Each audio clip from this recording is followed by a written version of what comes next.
Hello friends, मैं रमेश कुमार स्वागत करता हूं आप सभी का अपने यूट्यूब चैनल आर के एजुकेशन पे। और आशा करता हूं आप सभी अच्छे होंगे और अपने घरों में होंगे, सेफ होंगे। तो आज का जो अपना टॉपिक है वो है मुगल कालीन संगीत कला। देखो, मुगल कालीन संगीत कला के भी काफ़ी फैक्ट हैं जो सीधे सीधे आपके एग्जाम में पूछे जाते हैं। तो एग्जाम के पॉइंट ऑफ व्यू से ये भी संगीत कला भी बहुत इंपॉर्टेंट टॉपिक है। तो आज का जो टॉपिक होगा वो मुगल कालीन संगीत कला का होगा। तो सबसे पहले जो शासक थे वो बाबर था, उसके बाद में हुमायूं था। तो दोनों के एक एक दो फैक्ट हैं। अब पहला शासक अपन पढ़ते हैं बाबर का। देखो, बाबर के बारे में दो चीज़ें इंपॉर्टेंट होती हैं जो फैक्ट उठ कर आते हैं। दो फैक्ट होते हैं, एक तो वो किस चीज़ का वादन करता था, कौन सा यंत्र था उसको बजाता था, और कौन सा संगीत वो पसंद करता था। ठीक है, तो देखो अपन याद कैसे करेंगे। बाबर जो है ना, ईरानी तंबूरा बजाता था।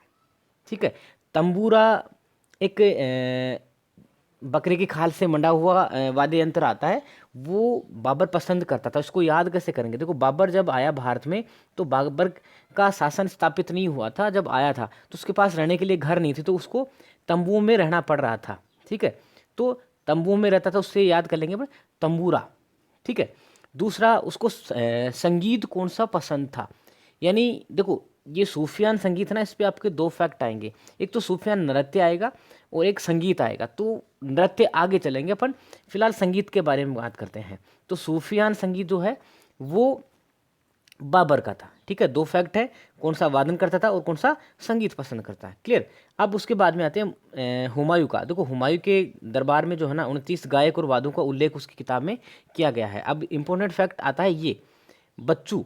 देखो, बच्चू एक संगीतकार होता है जिसको जो हुमायूं है, जब मांडू विजय करता है 1536 में, तब उसको वहाँ से प्राप्त करता है और उसको अपना दरबारी गवैया बनाता है। ठीक है, तो नेक्स्ट जो शासक आएगा वो अकबर आएगा। देखो, हुमायूं हो गया, बाबर हो गया।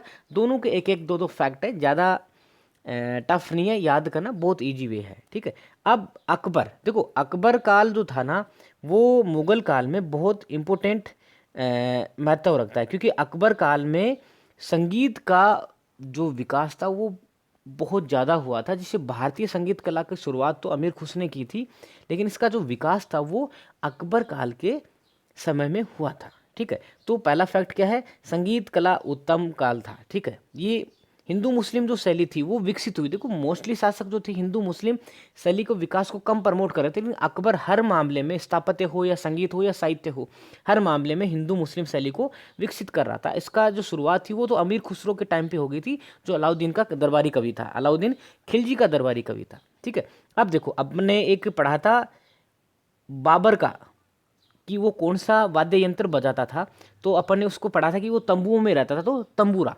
ठीक है, अब देखो, अकबर का भी आ गया। हुमायूं के बारे में कोई फैक्ट नहीं है वाद्य यंत्र के बारे में, अकबर का फैक्ट आ गया।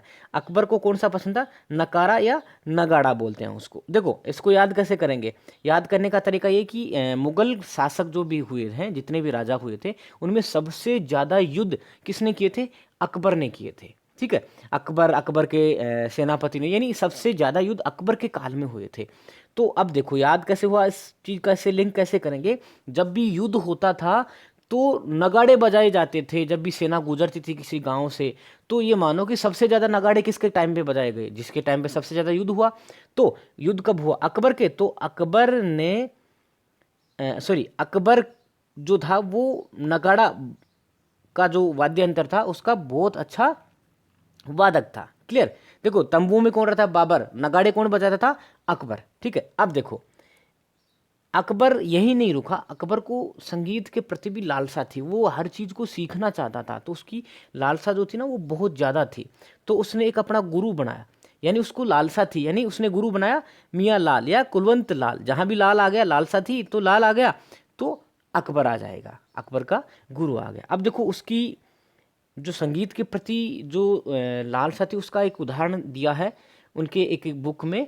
उसमें ये कहा गया कि जब अकबर ने एक स्वामी थे हरिदास वृंदावन के, उनको बुलाया अपने दरबार में, तो उन्होंने मना कर दिया। क्यों, क्योंकि वो बहुत अच्छा संगीत गाते थे। तो अकबर क्या किए, उसका संगीत सुनने के लिए स्वयं उसकी कुटिया में वृंदावन जाके आए। देखो अब इसको याद कैसे, फैक्ट इतना से याद है, किसके कुटिया में गए थे, हरिदास, स्वामी हरिदास। देखो हरि कौन होता है, भगवान विष्णु या भगवान मानते हैं वो हरि होते हैं ना। तो अब भगवान अपने दरबार में तो आएंगे नहीं, तो अपने अपने को भगवान के दरबार में जाना पड़ेगा। तो अकबर गए हरिदास के दरबार में, ठीक है।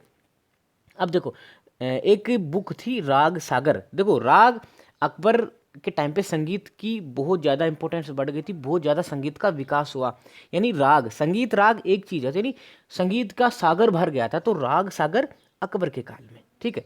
अब देखो अकबर के काल में जो अकबर का कवि था, राज कवि था अबुल फजल, उसने अपनी किताब आईने अकबरी में 36 संगीतकारों का उल्लेख किया है, ठीक है। उसमें जैसे तानसेन, बाज बहादुर, बैज बैक्स, कुलवंत, गोपाल, हरिदास, रामदास, सुजान खां, मियाँ चांद, मियाँ लाल, ये सब थे। देखो इनके नाम इतने इंपॉर्टेंट नहीं है, कुछ एक जो हैं बहुत इंपॉर्टेंट, उनके बारे में नेक्स्ट स्लाइड में अपन पढ़ेंगे।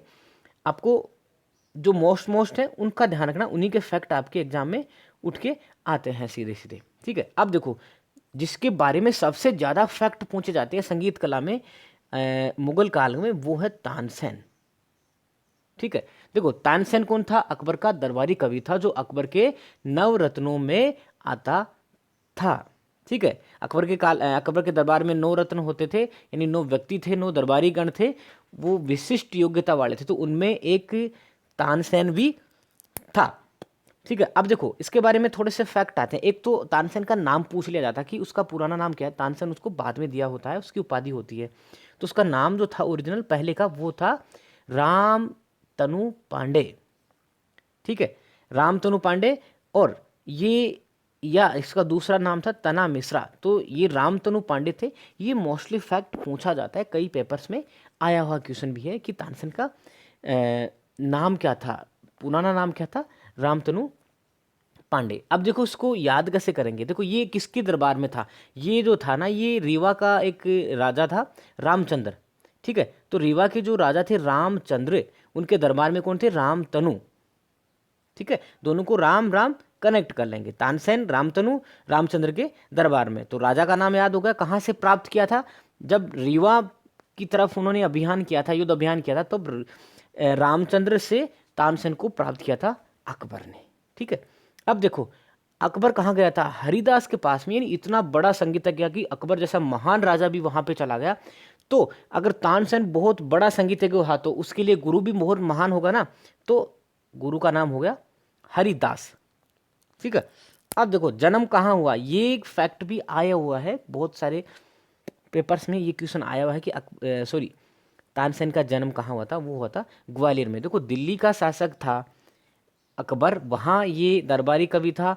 रीवा के जो रामचंद्र थे राजा, वहाँ पे भी ये दरबारी थे, लेकिन इनका जन्म जो था वो ग्वालियर में हुआ था, ठीक है। अब देखो एक चीज़ ये क्वेश्चन भी उठा के पूछा गया है एक दो पेपर में, सॉरी लास्ट का जो नेट का पेपर था उसमें ये क्वेश्चन आया हुआ था कि इन्होंने क्या किया, थोड़ा सा घुमा के दे दिया कि तानसेन के ऊपर जो ईरानी संगीत प्रभाव था वो किसकी वजह से आया था, ठीक है। तो वो प्रभाव था संत मोहम्मद गौस की वजह से, जिनकी शिष्यता ग्रहण कर ली थी जब तानसेन अंतिम दिनों में थे। यानी अपन क्या बोलते हैं, गो, यानी अब अंतिम पड़ाव पे है, जिंदगी के अंतिम पड़ाव पे है। यानी जब तानसेन अंतिम पड़ाव पे था, गो जाने को था, ठीक है, मृत्यु लोक जाने को था, यानी गोस। तो मोहम्मद गोस की शिष्यता ग्रहण कर ली, जिसकी वजह से इनके जो ईरानी संगीत था उसका प्रभाव भी तानसेन के ऊपर आ गया। लेकिन वास्तविक अगर पूछा जाए पहले कि तानसेन किस संगीत कला का प्रकांड विद्वान था, तो वो था हिंदुस्तानी शास्त्रीय संगीत का था। लेकिन जब इसने मोहम्मद गोस की शिष्यता ग्रहण कर ली तो ईरानी प्रभाव आ गया इसकी संगीत कला पे, ठीक है। अब देखो सबसे इंपॉर्टेंट फैक्ट ये बन जाता है कि तानसेन ने कौन सी राग शैली को विकसित किया था, ठीक है। तो वो थी ध्रुव पद। अब इसको याद कैसे करेंगे, देखो तानसेन इकलौता ऐसा संगीतकार था जो अपने समय का क्या, भारत के हजारों वर्ष, ऐसा अबुल फजल ने कहा था कि हजारों वर्ष में बेहतरीन संगीतज्ञ नहीं हुआ तानसेन के टक्कर का। तो अपन देखेंगे आसमान में देखते हैं तो सबसे बड़ा जो तारा होता है वो ध्रुव तारा होता है। यानी संगीतज्ञ सबसे बड़ा था ना, तो आसमान में भी ध्रुव तारा सबसे बड़ा है। तो ध्रुव पद शैली जो थी, राग शैली, उसकी विकास तानसेन ने की थी। क्लियर। अब आते हैं इसकी उपाधि पे। देखो उपाधि थी कंठाभरण वाणी विलास, ठीक है। अब इसको याद कैसे करेंगे, इसके कंठ यानी उसका गला इतना इतना सुंदर गाता था, इतना सुंदर गाता था कि कहा जाता है कि जब तानसेन गाता था तो बारिश हो जाती थी, यानी उसका गला इतना अच्छा था। तो जहाँ भी कंठ का नाम आ जाए आपको सीधा तानसेन कर देना है, ठीक है। अब देखो इन्होंने क्या किया था, कुछ राग भी और राग भी सृजित की थी। मियाँ की तोड़ी, मियाँ की मल्हार, मियाँ की सारंग और दरबारी कहना, कानार है सॉरी ये। तो इसको देखो याद कर सकेंगे, एक ट्रिक है अपन उसको याद करके। कहना यानी कृष्ण जी ने मस्ती में, मल्हार यानी मस्ती करना होता है, तो मस्ती में मियाँ की सारंगी जो थी उसको तोड़ दी, ठीक है। कृष्ण जी यानी दरबार कहनारी, ठीक है, ने मस्ती में यानी मियाँ की मल्हार मस्ती में सारंगी, मियाँ की सारंगी को यानी मियाँ की सारंग को तोड़ दी, यानी मियाँ की तोड़ी। क्लियर। अब नेक्स्ट पे चलते हैं अपन। जो ध्रुपद राग जो शैली उसने इजाद की थी, उसके जो है ना प्रकार भी थे, 4 प्रकार होते हैं, नोहरवाणी, खंडारवाणी, गोवधवाणी और डागुरवाणी, ठीक है। अब देखो ये इफेक्ट आता है इसके बारे में कि अबुल फजल ने ये कहा था, तानसेन जैसा गायक जो है पिछले हजारों वर्षों से भारत में नहीं हुआ। ये कोटेशन है, काफ़ी बार पूछ लिया जाता है, तो आपको ध्यान में रखना है कि ये बात किसने की थी, कि अबुल फजल ने कहा था तानसेन जैसा गायक पिछले हजारों वर्ष से भारत में नहीं हुआ था, ठीक है। अब इसके जो कुछ और बचे हुए संगीतकार हैं उनके बारे में अपन थोड़ा सा देख लेते हैं। देखो अगर ये पूछ लिया जाए कि अकबर के काल में सबसे महान जो थे संगीतकार कौन थे, तो वो 2 का नाम आता है मोस्टली देखा जाए तो। एक तो तानसेन आता है, दूसरा बैजू बावरा आता है, बाज बहादुर आता है, जो मालवा का शासक था, और अकबर ने इसको 2000 का मनसब प्रदान किया था। तो देखो इसके बारे में फैक्ट ज़्यादा नहीं आता, बस ये आता है उसके नाम पूछ लिया था, तानसेन और बाज बहादुर, और कहाँ का था ये, मालवा का शासक था। इसके बारे में भी अबुल फजल ने ये कहा है कि संगीत विद्या एवं हिंदी गीतों में अपने समय का सर्वश्रेष्ठ व्यक्ति था, यानी हजारों वर्षों में नहीं हुआ तानसेन, सर्वश्रेष्ठ व्यक्ति है बाज बहादुर, ठीक है। एक दूसरा है, एक तीसरा जिसके बारे में भी काफ़ी चिंता की जाती है। देखो दरबार से संबंधित नहीं था, बैजू बावरा ये दरबारी कवि नहीं था, और ये तानसेन का टक्कर का था। अब देखो इसको याद कैसे करेंगे, इसमें देखो 2 शब्द हैं। पहला है बैजू बावरा, बैजू यानी कोई भी स्कूल कॉलेज कहीं पे भी अपन इंटर होते हैं, कोई भी ऑफिस वगैरह में जाते हैं, तो अपने को एक आई कार्ड होता है। तो वैसे ही अकबर के दरबारी था तो एक टैग होता है, एक बैज होता, यानी भाई माना जाए, होता नहीं होगा लेकिन एक होता है कि माने कि हाँ ये दरबारी कवि है, यानी बैज। तो उसके पास बैज नहीं था, बैज नहीं था, किसके पास, बैजू बावरा के पास बैज नहीं था। बैज नहीं था तो दरबारी में नहीं जाएगा, तो ये दरबारी व्यक्ति नहीं था। दूसरा है बावरा, तो देखो तानसेन का टक्कर का, अपन कई बार बोलते हैं कि सफलता के पीछे पागल होना पड़ता है, तो तानसेन बहुत ही प्रभावशाली संगीतकार था, तो उसके टक्कर का कौन, कोई बावड़ा ही हो सकता है, कोई पागल ही हो सकता है, तो बावरा, ठीक है। तो बैजू बावरा दरबार से संबंधित नहीं था, लेकिन तानसेन के टक्कर का संगीतज्ञ था। क्लियर। अब देखो अकबर हो गया, अकबर के बाद में जहांगीर आता था। जहांगीर का इतना कोई कुछ खास फैक्ट नहीं आता, 1-2 फैक्ट है। संगीतकार जनार्दन जगन्नाथ उसके संगीतकार थे, तो प्रसिद्ध थे। एक चीज ये ध्यान में रखना, जब देखो इसको अपन याद करेंगे, एक आनंद खां की उपाधि होती है, उस उपाधि को दिया था गोकी को, जो कौन था, गजल गायक था। जहांगीर ने गोकी को आनंद खां की उपाधि दी थी, और गोकी कौन था, गजल गायक था। अब इसको याद कैसे करेंगे, देखो जहांगीर जब दरबार में बैठा होता है तो एक आदमी जा रहा होता है, ठीक है। तो जहांगीर उसकी आवाज सुनकर, उसकी गजल सुनकर आनंदित हो जाता है। तो देखो कैसे याद हुआ, जहांगीर यानी जहांगीर का काल है, एक जाने वाला यानी जाने वाले को अंग्रेजी में क्या बोलते हैं, गो, और की है ना, तो जाने वाले की गजल, यानी ये जाने वाली या कौन है, गोकी, और उसकी क्या थी, गजल, यानी ये गजल गायक है, उसको सुनकर क्या हो गया, आनंदित हो गया। तो ये फैक्ट है इसकी उपाधि का। अब आते हैं नेक्स्ट पे, शाहजहाँ। देखो शाहजहाँ के काल में भी इतना ज़्यादा फैक्ट नहीं था संगीतकार में या संगीत में, तो 1-2 फैक्ट है वो अपन देख लेते हैं। तो पहला शाहजहाँ क्या था, संगीत मर्मज्ञ था, यानी संगीत के प्रति उसका बहुत लगाव था। ये खुद भी गायक था, ये ध्यान में रखना। शाहजहाँ कौन सा, तो बाबर के बारे में सूफियान संगीत था, और शाहजहाँ भी गायक था, ठीक है। अब देखो ध्रुपद शैली, इसकी जो प्रिय शैली थी, ये कौन सा राग इसको सबसे ज़्यादा पसंद था? जो तानसेन ने बनाया था। भाई सबसे बेहतरीन होगा वही तो होगा ना, तो तानसेन था। अब ये फैक्ट है, सबसे फैक्ट इंपॉर्टेंट, ये दो जगह पूछा जाता है, आपकी चित्रकला में भी पूछा जाता है ये क्वेश्चन, और संगीत कला में भी आ जाता है कि चित्रकला में भी अपन ने पढ़ा था कि सूफी नृत्य करते हुए किस शासक का चित्र है। ठीक है, तो किसका था? शाहजहाँ का। और यहाँ पे देखो ये गायक सूफी नृत्य, ये गायक था, सॉरी गायक भी था, और नृत्य इसको पसंद था, सूफी नृत्य। जब इसको सूफी नृत्य पसंद होगा तभी तो इसकी तस्वीर बनाई थी सूफी नृत्य करते हुए की। ठीक है, तो ये शाहजहाँ था। अब देखो एक चीज और ध्यान रखना, ध्रुपद तानसेन था वो अकबर के काल में हो गया था। अब आते हैं शाहजहाँ के काल में। शाहजहाँ के काल में भी एक राग की उत्पत्ति होती है जिसको बोलते हैं टोडी राग। ठीक है, अब इसको बनाया किसने था? खुशहाल खां और विश्राम खां। अब इसको याद कैसे करेंगे? देखो अगर अपन अपनी बॉडी को थोड़ा या थोड़ी विश्राम देंगे तो अपना मन खुश हो जाएगा। ठीक है, थोड़ी बॉडी को थोड़ी विश्राम देंगे ना तो अपनी मन जो है ना वो खुश हो जाएगा। ठीक है, अब चलते हैं नेक्स्ट पे। हाँ, अब देखो संगीत प्रिय था, अकबर भी संगीत प्रिय था, शाहजहाँ भी संगीत प्रिय था। अकबर की संगीत प्रियता का क्या प्रमाण था? देखो हरिदास के पास जाता है अकबर। अब शाहजहाँ की संगीत प्रियता का क्या है? जब ये खुशहाल खां जो था ना वो तोड़ी राग गा रहा था तो शाहजहाँ इतना मंत्रमुग्ध होता है, उसी टाइम पे उसके पास एक फरमान पेश किया जाता है कि जो मुर्शिद कुली खां था उसको, उसके साथ में औरंगजेब को दक्कन भेजने का फरमान होता है। उस पे ये इतना मंत्रमुग्ध हो जाता है कि उस फरमान को बिना पढ़े ही उस पे हस्ताक्षर कर देता है। इतना इतना वो इतना खो जाता है उस म्यूजिक में। लेकिन जब उसको पता चलता है कि उसने ऐसा ऐसा कर दिया तो वो क्या करता है, खुशहाल खां और उसके जो अधिकारी थे जिन्होंने फरमान पेश किया था उनको बर्खास्त कर देता है। ठीक है, अब देखो ये इसके कुछ संगीतकार हैं, वो अपने को थोड़ा सा ध्यान में रखना है क्योंकि इसमें एक उपाधि आ जाती है। उपाधि कैसे आ जाती है? देखो इसका संगीतकार था लाल खां, जो ध्रुपद गायन शैली का था, तानसेन शैली से ही रिलेटेड था, और इसकी उपाधि थी वो गुण समुद्र थी।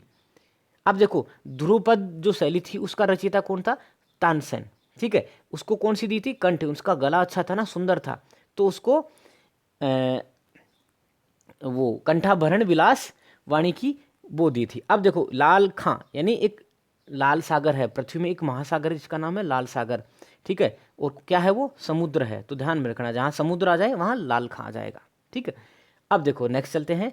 सुखसेन। सुखसेन जो का संगीतकार होता है वो रबाब वादक होता है। एक सूरसेन होता है वो वीणा वादन होता है। ठीक है, अब नेक्स्ट आते हैं शाहजहाँ हो गया। शाहजहाँ के बाद में औरंगजेब आ जाता है। देखो औरंगजेब का क्या मैटर होता है? औरंगजेब जो होता है ना कट्टर इस्लामवादी होता है, जो उसको ये लगता है कि इस्लाम में जो चीज़ें विरोधी हैं, जो चीज़ें नहीं मानी जाती हैं, उसको बैन कर देना चाहिए। ठीक है, तो सबसे पहले वो क्या करता है, संगीत को इस्लाम विरोधी मानकर औरंगजेब जो होता है ना वो संगीत को बैन कर देता है, और उसके बारे में वो एक तर्क भी देता है। तर्क क्या देता है? और वो तर्क मासिर आलमगिरी है, मुस्तैद खां की एक किताब है, उसमें एक तर्क दिया गया है जिसमें वो मुकरम खां के साथ में बातचीत कर रहा है और तर्क देता है कि उसने बैन क्यों किया, कि संगीत जो है ना वो मुबाब है। मुबाब का मतलब न अच्छा है न बुरा है। मैं बिना बांसुरी के संगीत नहीं सुन सकता और बांसुरी एकमत से पाबंद है, इसलिए मैंने संगीत छोड़ दिया। उसका तर्क ये होता है कि इस्लाम में संगीत जो है ना वो गुनाह है, बांसुरी को पाबंदित कर दिया जाता है, और वो जो संगीत, जब संगीत होता है तो संगीत वो बिना बांसुरी के सुनता नहीं है, और बांसुरी को उसने पाबंद कर दिया, इसलिए उसने संगीत ही छोड़ दिया। ठीक है, अब देखो मोस्ट इंपॉर्टेंट ये फैक्ट बनता है औरंगजेब का। अपने बाबर का पढ़ा, बाबर तंबू में रहता था तो तंबूरा, अकबर के काल में नगाड़े बजे तो नगाड़ा, और औरंगजेब जो था वो वीणा वादक था। अब इसको याद कैसे करेंगे? बहुत ईजी ट्रिक है। इसको देखो, वीणा जो होती है वो किसका वादन है, किस देवी का है? सरस्वती जो क्या आती है, अपनी सरस्वती देवी होती है, वीणा हाथ में होती है उसके। अब देखो सरस्वती किसकी देवी होती है? शिक्षा की। अगर मुगल काल में देखा जाए तो सबसे शिक्षित जो शासक होता है वो औरंगजेब होता है। वैसे दारा था, लेकिन दारा को इतना लंबा समय नहीं मिलता है, वो राजा बने। औरंगजेब जो है मुगल काल में शासकों की बात होती है तो औरंगजेब का नाम आता है, जो सबसे शिक्षित था। ठीक है, और शिक्षित है तो सरस्वती देवी का जो वादक है वो ही ये बजाएगा, यानी औरंगजेब होगा वीणा बजाता है। ठीक है। अब देखो, जैसे उसने क्या किया, संगीत को विरोध कर दिया, तो संगीत विरोधी को गुस्सा आ जाता है कि यार ऐसे कैसे कर सकता है ये। तो वो लोग क्या करते हैं, तानपुरे और तबले का जनाजा निकालते हैं औरंगजेब के महल के सामने से। जब ये तानपुरे और उसका तबले का जनाजा निकालते, तो औरंगजेब क्या कहता है, एक कोटेशन बोलता है। ये कोटेशन अपने को याद रखना है कि ये कोटेशन किसका है। इस कोटेशन में ये कहा गया है कि उसने ये कहा कि इस संगीत की आवाज़ को इतना गहरा दबाओ ताकि इतनी आसानी से ये आवाज़ जो है ना वो बाहर नहीं आ सके। ये किसका कोटेशन है, औरंगजेब का कोटेशन है, और किसके बारे में, संगीत के बारे में है। ठीक है। अब दूसरा फैक्ट, सबसे इंपॉर्टेंट एक फैक्ट, कई बार ये पूछ लेता है कि औरंगजेब तो संगीत का विरोधी था, लेकिन ये क्वेश्चन सीधा सीधा यहाँ आ जाता है कि सबसे ज़्यादा तो भारतीय संगीत पर पुस्तकें थी फारसी भाषा में, वो भी औरंगजेब के काल में लिखी हुई हैं। ये ध्यान में रखना, कंफ्यूजन बिल्कुल मत होना। कहीं जाके ये देख लो कि भाई औरंगजेब तो विरोधी था, तो औरंगजेब के काल में तो नहीं हो सकता। लेकिन ध्यान रखना, जो विरोधी है उसी के काल में। भाई जब उन्होंने महल के सामने तानपुरे का वो निकाला तो गुस्सा तो आया ना। तो ये मानो एक अपन ट्रिक देख लेते हैं कि जब उनको गुस्सा है तो भाई ये करेंगे, नहीं हम तो करके दिखाएंगे अब। तो सबसे ज़्यादा पुस्तकें कहाँ लिखेगी, औरंगजेब के काल में। ठीक है। अब नेक्स्ट फैक्ट पे चलते हैं अपन। कुछ किताबें हैं इनके काल में जो लिखी गई थी। पहली जो किताब थी वो मान कोतूहल थी। देखो किताब तो पहले से लिखी हुई थी, मान सिंह की लिखी हुई थी, लेकिन इसका जो अनुवाद था फारसी में, वो राग दर्पण के नाम से किया गया, फ़कीरुल्लाह ने किया था। ठीक है। एक थी चतुर्दंडी प्रकाशिका, जिसका जो अनुवाद था वो तंजौर के राजा, जो दक्षिणी भारत में तंजौर था उसके राजा थे विजय राघव के आदेश पर उसका जो कवि था वेंकटरमण द्वारा किया गया था। दूसरा है फुतुहत हिंद, यानी मिर्जा मोहम्मद, सॉरी ये इतना ही है, मिर्जा मोहम्मद ने किया था। तुह फतुह हिंद का रचना की थी। एक है संगीत परिजात, ये संस्कृत का ग्रंथ है, पहले से ये संगीत ग्रंथ है संस्कृत का। इसका फारसी अनुवाद किया था रोशन जमीर ने। ठीक है। अब चलते हैं अपन नेक्स्ट पे। अब देखो एक अपन बीच में मोहम्मद रंगीला पढ़ लेते हैं। ये मुगल शासक ही था, तो ये 1719 के आसपास जाके शासक बना था, 1748-49 के आसपास तक। ये इसलिए अपने इंपोर्टेंट हो जाता अगर ये पूछ रहे मुगल काल में सबसे ज़्यादा संगीत का विकास कब हुआ था, तो मोहम्मद रंगीला के टाइम पे। ये मोहम्मद शाह था, इसको रंगीला उपाधि दी गई थी। क्यों दी गई थी, ये रंगीन मिजाज का था, महिलाओं से कुछ ज़्यादा ही लगाव था इसको, तो इसको रंगीला कहता है। अब देखो इसका एक फैक्ट है, ये अपने को ध्यान में रखना है। इसका भी फैक्ट उठा के लिए पूछा कि रंगीला पिया के नाम से, रंगीला पिया के उपनाम से ख्याल रचना कौन करता था। रंगीला जहाँ आ जाए आपको मोहम्मद का ध्यान में रखना है। मोहम्मद जो शाह था उसका नाम ध्यान रखना है। रंगीला पिया महिलाओं से ज़्यादा है, तो महिलाओं से ज़्यादा लगाव था तो पिया हो गया, यानी रंगीला पिया। ठीक है। अब ये है, देखो पहले क्या होता था, दरबारी संगीत ही काम करता था, लेकिन अब जब राजा इतना रंगीन मिजाज का है तो लोग तो रंगीन मिजाज के होंगे होंगे ना। तो लोक संगीत का भी विकास उसके काल में हुआ था। जो ठुमरी टप्पा जो है ना वो लोक संगीत की ही शैलियाँ हैं। ठीक है। एक ये, सॉरी ये गलत आ गया, हाँ। अब जो संगीत परिजात था उसका जो अनुवाद था वो औरंगजेब के भी हुआ था और मोहम्मद रंगीला के समय में भी हुआ है। अब देखो ये दो टॉपिक है, ये बहुत इंपॉर्टेंट है। इसमें एक आध फैक्ट हर बार जो टफेस्ट एग्जाम होते हैं उसमें उठा लेता है, और यहाँ से भी कई क्वेश्चन बन जाते हैं जो इजीली अपने को कंफ्यूज कर जाते हैं। तो अपन इनको सबको एक साथ में ले लिया। देखो गजल का जो ये गायन शैली है गजल, इसका आविष्कार किसने किया था, अमीर खुसरो ने किया था अलाउद्दीन खिलजी के टाइम पे। दूसरा था तराना, इसका भी जो प्रचलन था वो भी अमीर खुसरो ने ही किया था। अब देखो इसको याद कैसे करेंगे, दोनों को याद कैसे करेंगे। देखो गज़ल अपन देते हैं, जब महफिल बैठती है गज़ल होती है तो नृत्यांगनाएं नृत्य करते हैं, और जो लोग देखने वाले थे वो पैसे उड़ाते हैं उनके ऊपर। ऐसा कुछ सीन देखा होगा अपन ने मूवीज़ वगैरह में, एक स्पेशल तराना सा बन जाता है वहाँ पे। तो देखो अब देखो वहाँ नृत्यांगनियों का नृत्य, पैसे वैसे उड़ाने का काम पैसे वाले करेंगे ना, तो अमीर एक तराना बना देते हैं वो लोग वहाँ पे। तो गजल और तराना, सॉरी, ये दोनों अमीर खुसरो की हैं। ठीक है। ध्रुपद का अपन याद कर, दो तारा था, यानी सबसे बेहतरीन संगीतज्ञ था भारत का, वो तानसेन था। टोडी का अपन ने पढ़ा था, टोडी यानी थोड़ी बॉडी को अपन रेस्ट करेंगे तो खुश हो जाएंगे, विश्राम देंगे तो खुश हो जाएंगे। ठीक है। एक है टप्पा, ये टप्पा और ठुमरी अभी अपन ने पढ़ी थी, लोक शैली हैं, ध्यान रखना। ठुमरी और टप्पा जो लोक शैली हैं। टप्पा जो शैली थी, इसका जो सृजन था वो किसने किया था? सोरी मियाँ और मियाँ गम्मू। अब इसको याद करेंगे, बहुत ईजी है। देखो, जब लाइफ में दुखों का पहाड़ यानी गम का पहाड़ आता है ना, तो वो बिना शोर किए ही अपनी लाइफ में टप्पे खाता रहता है। या फिर अपन दूसरा फैक्ट देख लेते हैं, जब बॉल को थ्रो करते हैं, किसी बॉल को अपन ने फेंका, वो टप्पा खाई, बिना शोर के ही खो गई। यानी बॉल क्या गई? टप्पा खाई, टप्पा खाने के बाद भी क्या की? शोर नहीं किया उसने बिल्कुल भी, और पता नहीं कहाँ खो गई। ठीक है, अब ठुमरी देखते हैं। ठुमरी कोमल राग है, ये लोक गायन शैली है, अपन को इतना ही ध्यान में रखना है। एक है धमार, इसको देखो धमाल भी बोलते हैं। राजस्थान के मोस्टली लोग हैं, उनको पता होगा। धमाल जो होते हैं ना, पर होली के अवसर पे गाते हैं, तो ये कन्फ्यूजन ही होना चाहिए। धमार कब गाए जाते? होली अवसर पे।